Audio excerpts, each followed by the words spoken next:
Good afternoon, I'm Jonathan Baker. I'll be your instructor for today's fireground operations videos that we'll be watching. The first thing I want to tell you is the bathrooms are down the hall on the right hand side. Also, when we take a break, we'll be doing it outside. There'll be no smoking on the property. You'll have to go out to the parking lot on the other side over there. So, I want to introduce myself. I'm Jonathan Baker, the Chief of the Lincoln Volunteer Fire Department. I'm also a paramedic and a nurse, so I've got a little bit of experience in everything. So what we're going to be talking about today is fireground operations. It's a very important topic that we're going to discuss. We're going to hit a lot of the topics of the fireground operations, and we'll move into the objectives at this time. So, radio traffic en route. We're going to talk a little bit about on scene 360 side up when we arrive on scene. We'll be talking something about that. Extra resources needed at that time. So once you do your 360, you're going to try to figure out what you need. We're going to talk a little bit about pump operations for the engine. We will be talking about the water shuttle itself, getting water to the scene. Most rural fire departments are doing a water shuttle. To get to we don't have hydrants at every corner like a city does, and also drafting for the water shuttle, and then going back in service. We'll talk a little bit about going back in service. All right, so very important when going in or out. You definitely, communication is key. Number one thing that you have to do once people start going in or out. So you're going to get the call, and you're literally going to talk back to the dispatcher. So you're going to go to Langford 1 dispatch, and they're going to go ahead and Langford 1. So you've got their attention, and she's listening to you on what you're going to be saying. So you're going to tell them, you can say, show Langford 1 en route. So she knows that, she documents the time, and then if two calls are going on at the same time, I'm going to go Langford 1 en route to whatever address that I'm the one that's responding to. Because sometimes we'll literally have two calls, sometimes three calls going on at one time. So let the dispatcher know which one you will be responding to. From there, you're going to put your radio on scan. You're going to make sure it's on scan. You're going to put it on a Langford private channel, and you're going to monitor the county in case any other traffic comes out that may be important that she thinks that we need to know. Then you'll be able to, it'll lock in on that and let you know what that is too. So on Langford Private, you're going to listen for other members that are starting to go en route. So you'll hear me go en route, you'll hear 6, 8, 12, wherever it may be. So then you will coordinate the equipment that's going. Who's going to the station, who needs to go first on scene, and find out what's going on to do that scene size up. So we know if the engine's definitely going to be rolling first, then tanker 1, tanker 2, rescue, cascade, active fire, so we can do overhaul, rehab, and have an air supply there also. So we'll be rolling that. And then, of course, you want to proceed to the call as safely as possible, because we don't need to be the next call that we have while responding to it. So let's talk a little bit about on scene. When you get there on scene, you're going to tell the dispatcher, you're on scene, like from one dispatch going, I'm on scene at whatever address it is, and tell them I'll be assuming command, and that way they know that they'll be talking to me, and everybody else just heard that's responding that I'm on scene, and I'll be able to tell you what's going on, what we need to do. So you're right on scene. You advise them that you're on scene and you're going to do a scene size up, and you can say single story dwelling, no smoke showing at this time, and I'll be out checking. So, or try to make contact with the homeowner or whatever you're going to be doing. If there is smoke, you're going to use the A, B, C, D side of the building. So A is the front, and clockwise B, C, D. So if it was coming out of the B side, I'd say smoke showing out of the B side of the house. So that way they know that there's an active fire.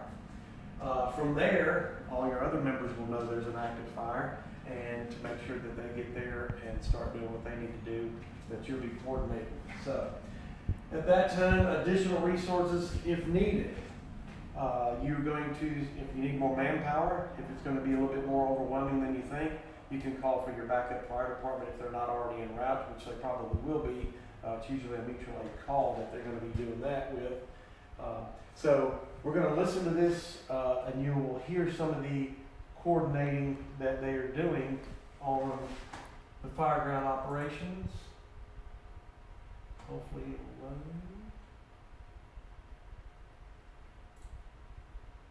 Oh, too far. Here we go. Now we got it. It loaded.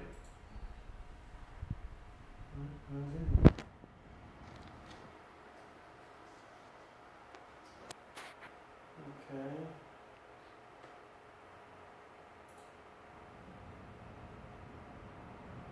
Not gonna play. Alright, well. Is it working?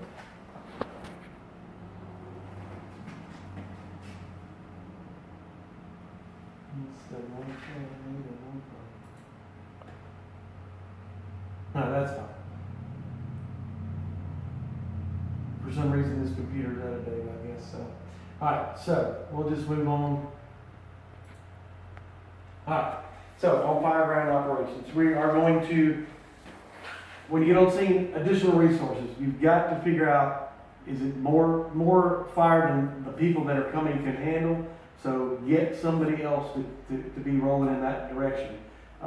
Whether it be your mutual aid departments on either side of you, or if you can get more of your people, page it out again, or whatever they need to do. Make sure that the apparatuses for that particular call is what needs to be coming. You don't want an engine going to a wildland fire call. Yes, you'll need the water, but you're not leaving the road. So you want to make sure that you have the stuff coming, your Indian packs, your flappers, or whatever you need for wildland fire. So make sure you have the right apparatuses rolling your way, and make sure you got plenty of water. You got to have water. So the manpower we talked about, got to have the folks that you need. If you only got 2 people responding, 3 people responding enough to get apparatuses, obviously you're going to need more people to get to the scene to help. At that time, you're going to figure out electrical companies and your gas companies, which in this particular area, it's either going to be Central Electric or Entergy. It depends on where it is in our district. They are different in different parts of our district. The gas company, same thing. CenterPoint is going to be your gas company, and Atmos. So closer south is going to be the Atmos. CenterPoint is going to be further up this way. And of course, the wildland forestry.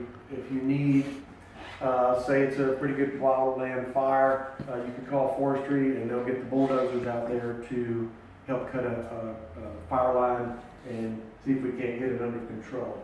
So these things are very important to think about if you're going to be incident command, first on scene.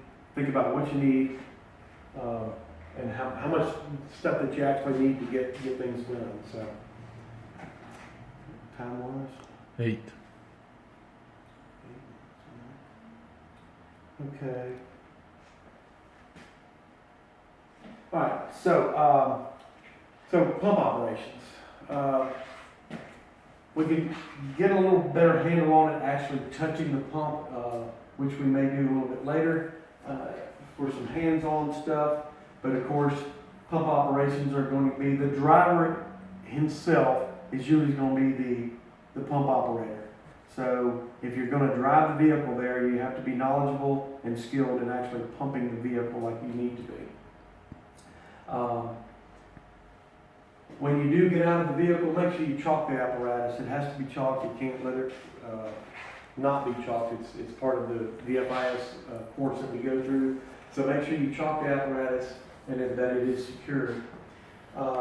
You're going to get back in the cab and place it in pump gear and make sure that goes correctly. You're not grinding any gears.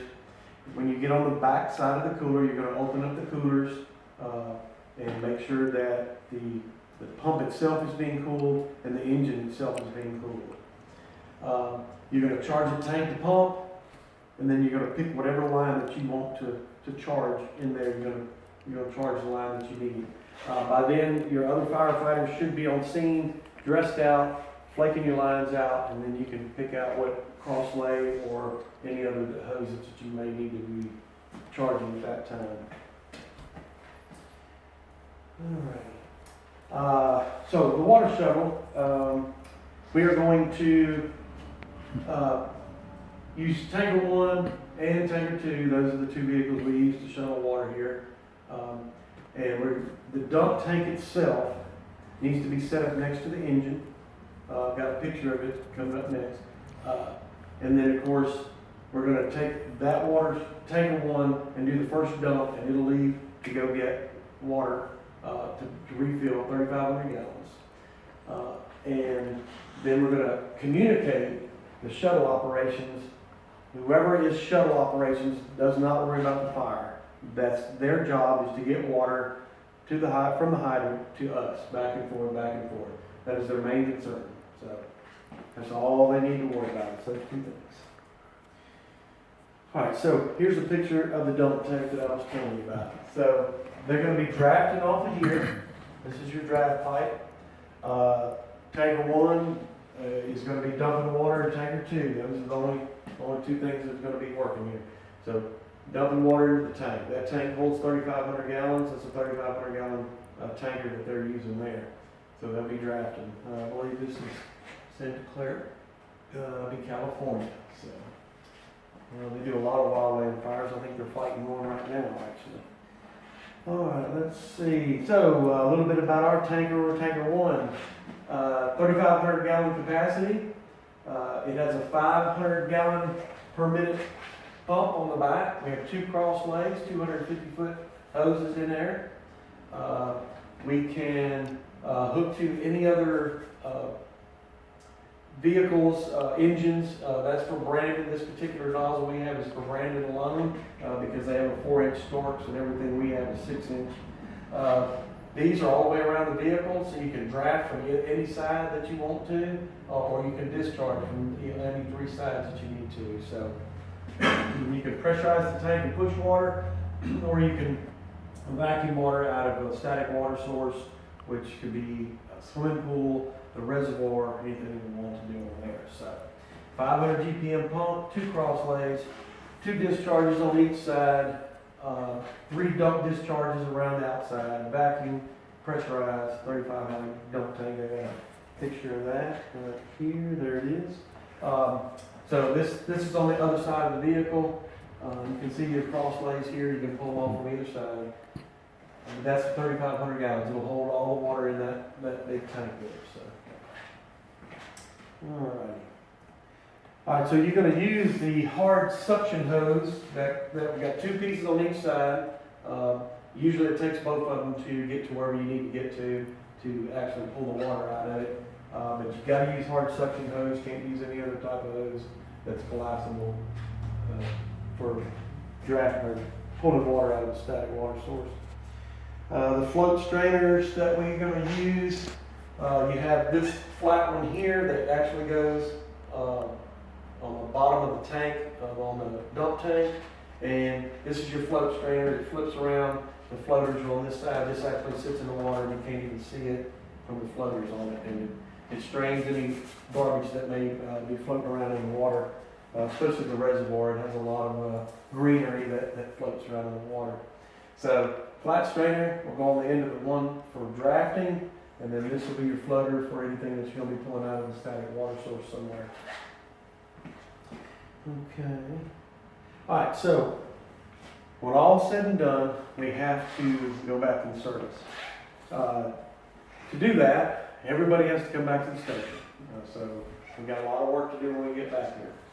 On the way back to the station, we want to fuel up all the vehicles while returning. So that way we're that much more back in service in case we actually do get another call, that we will have fuel in the vehicles to take care of the next call. The engine uses a lot of fuel when it's in pump, and we definitely have to make sure that everything's fueled up. A rule of thumb is nothing stays here at the station unless it's 3/4 full. We got to have at least 3/4, if not full, all the time. So make sure you fuel everything up on your way back. The vehicles, the hoses, and everything's got to be washed. We have to. part of that, of keeping everything clean, is getting it back into service. There's nothing worse than having everything filthy, especially the hoses. We have a hose washer, and we'll go over that here in a little while. All the hoses have to be re-wrapped on the apparatuses. Your cross lays, we have extra hose in the back on our hose rack, so all the cross lays have to be re-racked with 1 3/4, and all the supply line has to be put back on the back of the rack, on the bed of the engine. And the next thing is the big one, is the personal gear has been cleaned. There's a lot of soot and carcinogenic stuff that's on those turnout gear. So we have to clean our personal gear. It's a must. We have to clean it. It definitely has to be cleaned. Alrighty. So at this time, is there any comments, questions, concerns that I may or may not cover at this time? And we can go out and look at some of the things that we talked about to kind of get you familiar with some of the other stuff. Time.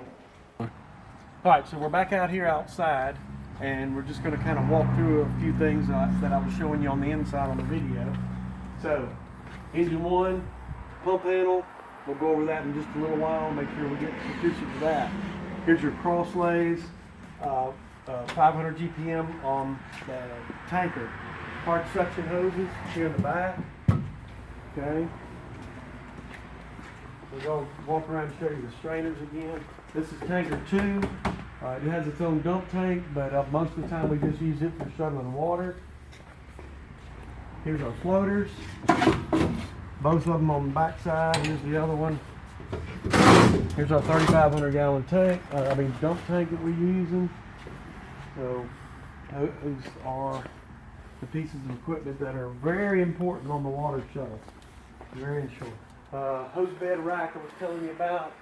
If we use any supply line, we're going to be pulling it off of here, and then we have to re-rack it from the other side and make sure that it's all back in service before we get down what we're doing.